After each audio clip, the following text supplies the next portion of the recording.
আসসালামু আলাইকুম রহমতুল্লাহ। Welcome to my channel technique easy English. চলছে ধারাবাহিক বেসিক ইংলিশ গ্রামার। আজকের আমাদের আলোচ্য বিষয় মডাল ভার্ব নিয়ে, মাস্ট নিয়ে আজকে আমরা কথা বলবো। মাস্ট এর ব্যবহার। ওকে, রাইট। অবশ্যই, নিশ্চিত, এমন অর্থে মাস্ট এর ব্যবহার বেশি লক্ষ্য করা যায়। তাহলে কোনো একটা কাজ অবশ্যই ঘটবে বা নিশ্চিত ঘটবে, এরকম অর্থে আমরা মাস্টের ব্যবহার করতে পারি। এছাড়াও মাস্টের আরও যেসব অর্থ দিয়ে থাকে, দৃঢ় প্রতিজ্ঞা, রাইট। দৃঢ় প্রতিজ্ঞা অর্থে মাস্ট ব্যবহার করা যায়। এখানে একটা এক্সাম্পল দেওয়া আছে, I must win the game, আমি অবশ্যই খেলায় জিতবো বা খেলায় আমাকে জিততেই হবে। তাহলে এই বাক্যে এই যে এটা হচ্ছে কি মডাল ভার্ব। ওকে, এটা হচ্ছে মডাল ভার্ব। এখন এটার অর্থটা কি দাঁড়াচ্ছে, আমি অবশ্যই। তাহলে অবশ্যই কি এখানে কি একটা দৃঢ় প্রতিজ্ঞা বোঝাচ্ছে না? রাইট, একটা দৃঢ় প্রতিজ্ঞা বোঝাচ্ছে আমি অবশ্যই খেলায় জিতবো। যদি আমি সেন্টেন্সটা এরকম বলি যে আমি খেলায় জিতবো, এটা একটা সাধারণ সাদামাটা সেন্টেন্স। কিন্তু আমি যখন বলি আমি অবশ্যই খেলায় জিতবো, ওকে, রাইট। অথবা আমি এভাবেও সেন্টেন্সটাকে বলতে পারি, খেলায় আমাকে জিততেই হবে।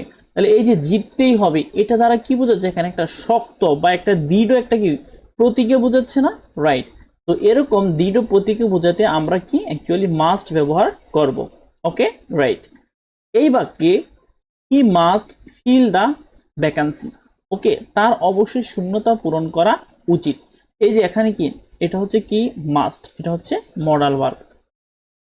অবশ্যই, এই অবশ্যই দ্বারা কি তাকে অবশ্যই শূন্যতা পূরণ করা উচিত, অর্থাৎ 100-তে 100, রাইট। তো খুব বেশি স্ট্রং দৃঢ় প্রতিজ্ঞা বোঝাচ্ছে। অথবা এরকম হতে পারে, তাকে শূন্যতা পূরণ করতেই হবে, ওকে, করতেই হবে, না করে কোনো উপায় নাই। তাহলে স্ট্রং একটা প্রতিজ্ঞা এখানে বোঝাচ্ছে। তাহলে আমরা এগুলো বলতে পারি কি যে দৃঢ় প্রতিজ্ঞা অর্থে মাস্ট ব্যবহার করা যায়। নেক্সট, নিষেধাজ্ঞা অর্থে আমরা কি মাস্ট ব্যবহার করতে পারি। যেমন এই বাক্যে মাস্ট নট, এটা হচ্ছে কি মাস্ট নট, ওকে। তাহলে এটার অর্থটা দাঁড়ায় এরকম, তার অবিবেচনামূলক কাজে জড়িত হওয়া উচিত নয়। তাহলে নিষেধাজ্ঞা এখানে কি নিষেধ, এই যে উচিত নয়, এটা দ্বারা কি নিষেধ বোঝাচ্ছে না? রাইট, নিষেধ বোঝাচ্ছে। ই মাস্ট নট ইনভলভ, তার জড়িত হওয়া উচিত নয় ইন আনওয়াইজ অ্যাক্টিভিটিস, ওকে, এই অবিবেচনামূলক কাজে। ওকে, নেক্সট, ইউ মাস্টেন্ট সিট ইনডোলেন্টলি, ওকে, তোমার অলস হয়ে বসে থাকা উচিত নয়। তাহলে এটা কি একটা নিষেধাজ্ঞা বোঝাচ্ছে। তাহলে এটা হচ্ছে মাস্টেন্ট। এই মাস্টেন্ট কি, এই মাস্টেন্ট এটা হচ্ছে একটা মডাল ভার্ব। ওকে, মাস্ট এটা হচ্ছে একটা মডাল ভার্ব। তো মাস্টেন্ট হয়ে নিষেধাজ্ঞা এখানে প্রকাশ পাচ্ছে, রাইট। ওকে, আমরা জাস্ট জেনে নেব। এরপর নেক্সটে আমরা আসি আদেশমূলক উক্তি। তো আদেশমূলক উক্তিতেও কি মাস্টের ব্যবহার করা যেতে পারে। যেমন you must take care of your parents, তোমাকে অবশ্যই পিতামাতার যত্ন নিতে হবে। তাহলে এখানে অবশ্যই অর্থ কি মাস্ট ইউজ করা হয়েছে না?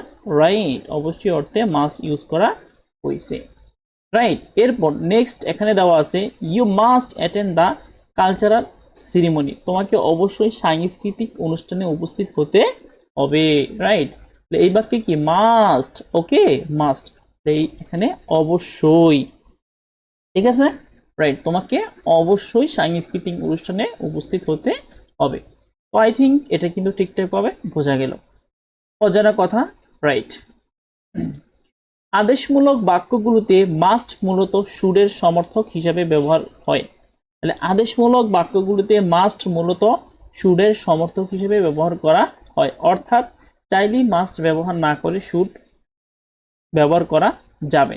ওকে, রাইট। এই যে এই বাক্যগুলো থেকে এগুলো অনেকটা আদেশমূলক, রাইট। তো এখানে মাস্টও ব্যবহার করতে পারি, চাইলে আমরা মাস্টের পরিবর্তে শুডও ব্যবহার করতে পারি, রাইট, ডান। হ্যাভ টু এর ব্যবহার, রাইট, খুবই ইম্পর্টেন্ট একটা ব্যবহার হচ্ছে হ্যাভ টু, ওকে, রাইট। এখানে দেওয়া আছে বাধ্যবাধকতা বোঝাতে হ্যাভ টু ব্যবহার করা হয়, ওকে, রাইট। তাহলে বাধ্যবাধকতা বোঝাতে হ্যাভ টু ব্যবহার করা হয়। এই ক্ষেত্র বিশেষ হ্যাভ টু এর পরিবর্তে মাস্ট ব্যবহার করা যায়। তাহলে হ্যাভ টু এর পরিবর্তে কি ক্ষেত্র বিশেষ মাস্টও ব্যবহার করা যেতে পারে। নোট, হ্যাভ টু বাহ্যিক কোনো বাধ্যতামূলক বাক্যে ব্যবহার হয়। তাহলে হ্যাভ টু হচ্ছে কি বাহ্যিক কোনো বাধ্যতামূলক বাক্যে ব্যবহার করা হয়। অন্যদিকে মাস্ট, ওকে, তাহলে এইটুকুকে আমি এই কালারটা করে দিলাম, ঠিক আছে। আর এই যে অন্যদিকে মাস্ট অভ্যন্তরীণ বাধ্যতা বোঝাতে ব্যবহৃত হয়। এখন প্রশ্ন হতে পারে যে অভ্যন্তরীণ বাধ্যবাধকতা কি, রাইট? এটা কিন্তু আমরা এখনই এখানে এক্সপ্লেন করে দেব। যেমন এই বাক্যে দেওয়া আছে I have to read 8 hours in a day. আমাকে অবশ্যই দিনে 8 ঘন্টা পড়তে হয় বা হবে। ক্লিয়ার? রাইট। তাহলে এই বাক্যে যে হ্যাভ টু না, রাইট, এটা হচ্ছে কি হ্যাভ টু মেনে নিলাম। আর এখানে হচ্ছে কি অবশ্যই। তো অবশ্যই অর্থে এটা একটা কি দৃঢ় প্রতিজ্ঞা এখানে কি প্রকাশ পাইছে না, রাইট?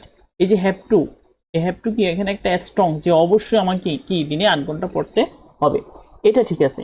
এখন প্রশ্ন হচ্ছে এখানে এই যে আমাকে 8 ঘন্টা পড়তে হবে, এটা তার মানে কি কোনো ব্যক্তির কথায় বা বাহ্যিক কোনো ঘটনার প্রেক্ষিতে আমি 8 ঘন্টা পড়তে মনস্থির করেছি।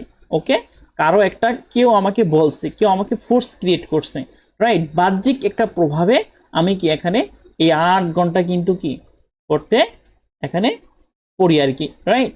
কিন্তু এই বাক্য যদি আমরা দেখি I must take care of my parents, okay, right? তাহলে এখানে এই যে মাস্ট, ওকে, রাইট, এই মাস্টে এখানে কি কেউ আমার বাবা আমাকে আমি অবশ্যই টেক কেয়ার করব, এখানে কি কেউ আমাকে ফোর্স ক্রিয়েট করছে, রাইট? কি আমাকে বলছে যে তোমাকে তোমার বাবা মাকে টেক কেয়ার করতেই হবে, রাইট? না, এখানে আমি আমার নৈতিক দায়িত্ব থেকে আমার পিতামাতাকে কি করব, আমি টেক কেয়ার করব, অনেক বেশি যত্ন নিব। তাহলে এটা কিন্তু কোনো বাহ্যিক প্রভাব না, এটা হচ্ছে কি নিজে নিজে থেকে কি তার বাবা মাকে সে টেক কেয়ার করবে। ওকে, তার মানে কি আমি নিজে বা অভ্যন্তরীণ মনোবাসনা থেকে মনস্থির করেছি আমার অবশ্যই পিতামাতার যত্ন নিতে হবে। তাহলে আমরা কি দেখলাম, বাহ্যিক কোনো প্রভাবে হ্যাভ টু এবং নিজ থেকে মাস্ট। ক্লিয়ার? রাইট। তো হ্যাভ টু এর আরো বেশ কিছু ব্যবহার আছে, সেটা হচ্ছে উপদেশ বোঝাতে, indicating advice, okay, right. You have to complete the lesson before test exam. তোমাকে অবশ্যই টেস্ট পরীক্ষার পূর্বে পাঠটি শেষ করতে হবে। তাহলে এটা কিন্তু এক ধরনের কি একটা উপদেশ না, রাইট? তাহলে সেই জন্য এখানে কি ব্যবহার হয়েছে, হ্যাভ টু। আর হ্যাভ টু এর বাংলা অর্থ কি, অবশ্যই, ওকে, রাইট। ঠিক একইভাবে হ্যাভ টু, রাইট, আমরা ইউ এর পরে হচ্ছে কি হ্যাভ টু ইউজ করি, আর হি এর পরে হচ্ছে কি আমরা হ্যাজ টু ইউজ করি। এখানে বলা হয়েছে he has to reach there on time, তাকে অবশ্যই সেখানে সময় মতো পৌঁছাতে হবে। আর এই বাক্যে এই যে হ্যাজ টু, ওকে, এইটুকু হচ্ছে কি মডাল ভার্ব, ওকে, রাইট। আর এই যে এটা হচ্ছে অবশ্যই। ক্লিয়ার? রাইট। তো ভার্বারই একটা কথা বলি যে অ্যাকচুয়ালি মেইন ভার্বের পূর্বে কে বসবে, মেইন ভার্বের পূর্বে মডাল ভার্ব বসবে, ওকে, রাইট। না করে, আচ্ছা 2 নম্বর দেখবো আমরা এখন, না করে কোনো উপায় নেই, no way to skip anything, না করে কোনো উপায় নেই, এরকম অর্থে আমরা হ্যাভ টু ব্যবহার করব। যেমন এই বাক্যে you have to brush your teeth, তোমাকে অবশ্যই তোমার দাঁত মাজতে হবে। আচ্ছা বলো তো এখানে এই যে দাঁত মাজার বিষয়টা, এটা কি আমরা না করে পারি, রাইট? প্রত্যেক দিন আমরা কি দুবেলা কি ব্রাশ করি না, রাইট? তাহলে এই কাজগুলো আমরা না করে পারি না, সেজন্য এটাকে আমাকে হ্যাভ টু ব্যবহার করতে হবে, 100তে 100 করতে হবে, রাইট? তো 100তে 100 যখন আমরা তখন হ্যাভ টু ইউজ করব। ঠিক একইভাবে হি has to learn English grammar to learn English properly, তাকে অবশ্যই ইংরেজি ব্যাকরণ শিখতে হবে, ইংরেজি ভাষা ভালোভাবে শিখতে, ওকে, রাইট। তাহলে এখানে কি ব্যবহার হয়েছে, হ্যাজ টু ব্যবহার হয়েছে। এটা কি, এটা হচ্ছে অবশ্যই। ক্লিয়ার? রাইট। যেহেতু হি এখানে থার্ড পারসন সিঙ্গুলার নাম্বার, সেহেতু এখানে ব্যবহার হয়েছে হ্যাজ টু, ওকে। আর ইউ এর পরে কি সর্বদাই হচ্ছে কি হ্যাভ টু ব্যবহার করা হয়। তো অজানা কথা আমরা দেখি এখানে হ্যাভ টু অথবা হ্যাজ টু যা প্রেজেন্ট টেন্স এ ব্যবহার হয় এবং হ্যাড টু পাস্ট টেন্সে ব্যবহার করতে হয়। তাহলে হ্যাভ টু অথবা হ্যাজ টু আমরা কোন টেন্সে ইউজ করব, রাইট? আমরা হচ্ছে এটা প্রেজেন্ট টেন্সে ইউজ করব। আর হ্যাড টু কোন টেন্সে, হ্যাড টু হচ্ছে পাস্ট টেন্সে, ওকে, রাইট। নেক্সট যদি আমরা এখানে আসি, আমেরিকান ইংলিশে হ্যাভ টু এর ব্যবহার বেশি লক্ষণীয়, কিন্তু আচ্ছা, তাহলে আমেরিকান ইংলিশে হ্যাভ টু এর ব্যবহার বেশি লক্ষণীয়, কিন্তু কিন্তু কি, রাইট, কিন্তু ব্রিটিশ ইংলিশে মাস্ট ও হ্যাভ টু অর্থভেদে দুইটি ব্যবহার হয়ে থাকে। ডান। তো আমরা হ্যাভ টু নিয়ে আলোচনা করলাম, এখন আমরা আরেকটা গুরুত্বপূর্ণ টপিক, সেটা হচ্ছে ইউজ টু এর ব্যবহার। ওকে, রাইট। অতীতের কোনো অভ্যাস বোঝাতে মডাল ভার্ব ইউজ টু ব্যবহার করা হয়। অতীতের কোনো অভ্যাস খুবই গুরুত্বপূর্ণ, রাইট, এইটুকু আমি হাইলাইট না করে পারলাম না। আচ্ছা, তো নেক্সট এখানে আছে, সহজ করে বললে অতীতে একটি কাজ হতো কিন্তু এখন তার আর হয় না, বা তাকে আর সত্য বলে প্রমাণ করা যায় না, রাইট, এমন ক্ষেত্রে ইউজ টু ব্যবহার করা হয়।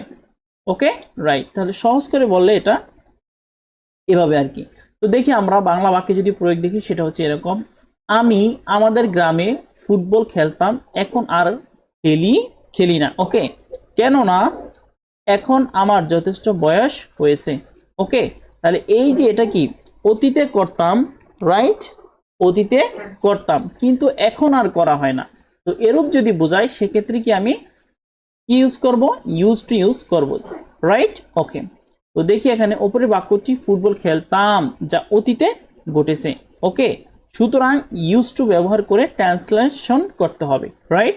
যেমন এই বাক্যে এখানে দেওয়া আছে এটা, সেটা হচ্ছে I use to play football in our village but now I don't play age I am old enough. Okay, right. তাহলে এটার অর্থ হচ্ছে কি, I use to play football in our village, আমি আমার গ্রামে ফুটবল খেলতাম, বাট নাও, কিন্তু এখন, আই ডোন্ট প্লে, কিন্তু আমি এখন আর খেলি না, right, age I am old enough, যেহেতু আমার এখন যথেষ্ট বয়স হয়েছে।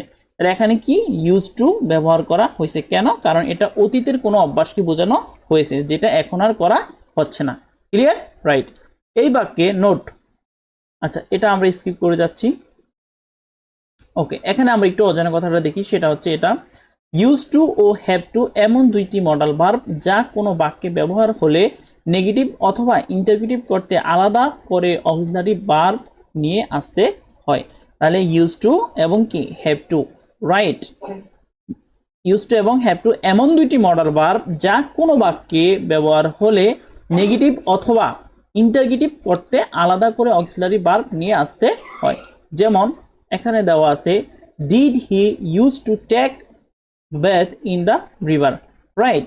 তো এখানে হচ্ছে কি, এই যে এটা কিন্তু এখানে প্রশ্নবোধক করে তুলছে, রাইট, বাট এখানে কি কি হচ্ছে, এখানে এই যে এখানে আলাদা করে ডিড কিন্তু নিয়ে আসা হয়েছে।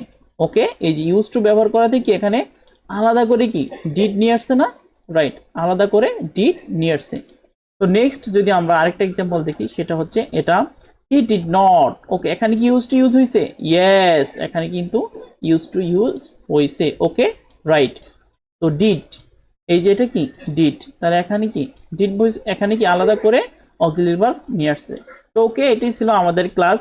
ওকে, তো আই থিঙ্ক ক্লাসটি এনজয় করবে, এবং আমাদের লেকচারটি যদি ভালো লাগে অবশ্যই লাইক, কমেন্ট এবং শেয়ার করবে। ওকে, আমরা এই ক্লাসটি যে বই থেকে নিয়েছি সেটা হচ্ছে এই বই, ইংরেজি শেখার এক অনন্য বই, থাকতের সাথে নিট বই, ইংরেজি শেখার যাত্রা ভিন্ন পাবে মাত্রা। আর হ্যাঁ, কিভাবে অ্যাকচুয়ালি বইটি সংগ্রহ করতে হবে সেজন্য অবশ্যই কমেন্টে নক করবে। ওকে, আল্লাহ হাফিজ।